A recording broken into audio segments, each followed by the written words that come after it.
All right, let's just jump right into this. We all think we've got the Saiyan story down, right? Proud warrior race, legendary transformation born from pure rage. But what if? What if that was only like half the story? Today, we're going to dig into a wild story that completely flips what it means to be a Saiyan on its head. We're talking about a version of the legend that's way older and, honestly, a whole lot scarier. And this quote, man, it just sets the tone perfectly. So after all this hard-won peace in Universe 7, you'd think the next big bad is going to be some ancient demon or a new god of destruction. But nope, the real threat is coming from their own past, a piece of their heritage they never even knew existed.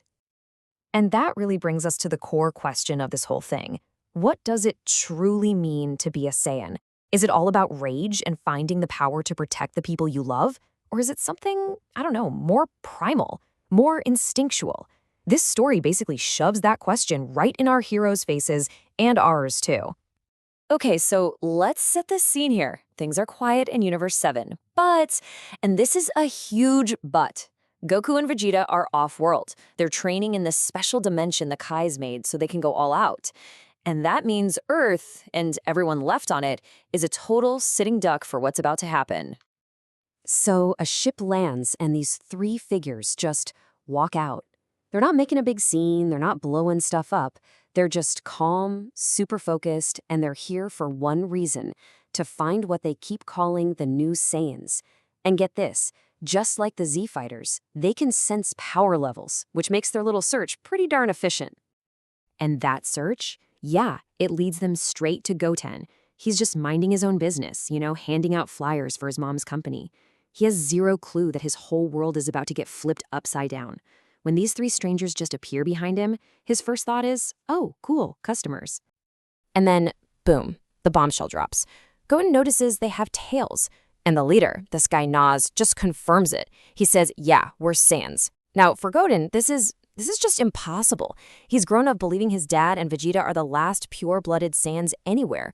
The fact that these three even exist shatters everything he thought he knew. So Goten, thinking they're not a threat, actually takes them to Capsule Corp to wait for his dad to get back. And it's right there, in that super familiar place, that the real shocking history of the Saiyan race starts to come out. And this is where things get really interesting, because Nas just completely rewrites Saiyan history. He explains that way back, the Saiyan race split. You had the new Saiyans, that's our heroes' ancestors, who wanted to deal with other species. But then you had the old Saiyans, who believed that the only thing that mattered was the purity of a good fight. So this splinter group just up and left planet Vegeta, and they've been evolving on their own ever since. Naturally, the conversation turns to the big legend. So to show off, Goten and Trunks proudly power up to Super Saiyan. They're expecting these guys to be blown away, right? Maybe a little scared? But instead, they just get confusion. Naz just looks at them and says, flat out, nope, that's not Super Saiyan. So here's the kicker. Their legend is completely different. For these old Saiyans, the legendary Super Saiyan isn't something you achieve through rage, no. It's this super rare cosmic event. It only happens once every 1,000 years when a moon gives off this special light, and it grants a Saiyan insane power, but only for a little while. It's like a force of nature, not some emotional breakthrough. And this whole different legend thing, that's just the tip of the iceberg.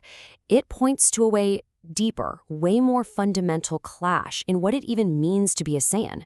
And trust me, we're about to see just how deep that rabbit hole goes. I mean, this just lays it all out, doesn't it? When Goten says he finds meaning in living a peaceful life with his family and friends, Nas is just completely baffled. For him and the old Saiyans, life has one and only one purpose: to fight, to get stronger, to feel that rush of combat. Family, love, peace, these are just words to them. They're totally alien concepts. And that brings us to the real reason they're on Earth. This wasn't random at all. According to their calculations, Earth's moon is about to hit its 1,000-year cycle and give off that special light. They've come here to see the birth of a new legendary Super Saiyan, and, more importantly, to fight it. So, with Goku and Vegeta still gone and some time to kill before this whole moon event, Goten makes a fateful suggestion. He sees these guys as kindred spirits, people who just love to fight, kind of like his dad. So he's like, hey, why not have a little sparring match to pass the time? And this is just a tragic miscalculation on his part. Goten doesn't sense any evil ki from them. And in a way, he's not wrong. They aren't malicious like Frieza or Cell were. They just operate on a completely different moral compass, one he just can't wrap his head around yet. So they all fly out to some deserted wasteland, ready for what he thinks is just a friendly fight. So they get out to the wasteland, and Goten's like, I can't really sense much energy from you guys. And that's when Nas says he'll release a little of his power for starters. And what happens next just completely shatters any idea that this is going to be an even match. Suddenly, this explosion of purple energy just erupts from Nas. His hair gets longer, changes color. The power level is just immense. It shocks both Goten and Trunks. It's a kind of energy they've never felt before, a power that Goten instantly realizes could be even stronger than Super Saiyan 4. This is that adaptive evolution of the old Saiyans in action. Goten immediately powers up to Super Saiyan 2, but it's completely useless. Nas dodges every single punch with these effortless, fluid movements. He isn't just stronger, he's a more experienced, more instinctual fighter. Trunks is just watching in horror, seeing just how hopelessly outclassed they are. Goten is being made to look like a total amateur. So this friendly spar comes to a really quick end. But the outcome reveals the true, terrifying nature of the old Saiyan way of life. This is the moment where everything changes. Completely beaten, totally exhausted, Goten just gives up. He concedes defeat, he's amazed by Nazi's strength, and in his mind, the match is over. He gave it his all, he lost, it's done. He has absolutely no idea what's about to happen.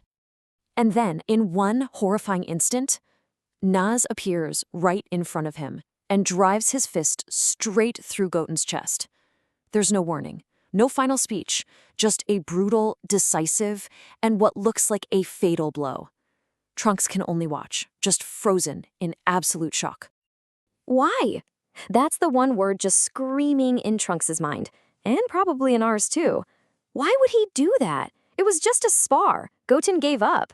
From the new Saiyan way of thinking, it makes absolutely no sense. And Nas's reply is just bone-chilling. He's genuinely confused by Trunks' anger. To him, the logic is simple. It's pure.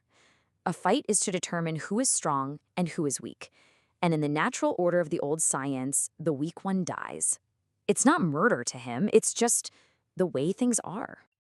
And that's when the horrifying truth just crashes down on Trunks. These guys aren't just rivals with a different philosophy. They are operating on a level of pure, brutal instinct that he can't even begin to process. They have no malice, no hesitation, just this primal drive to prove their strength. They aren't evil. There's something else entirely. And it leaves us with one terrifying question. Which one of these groups represents the true nature of a Saiyan?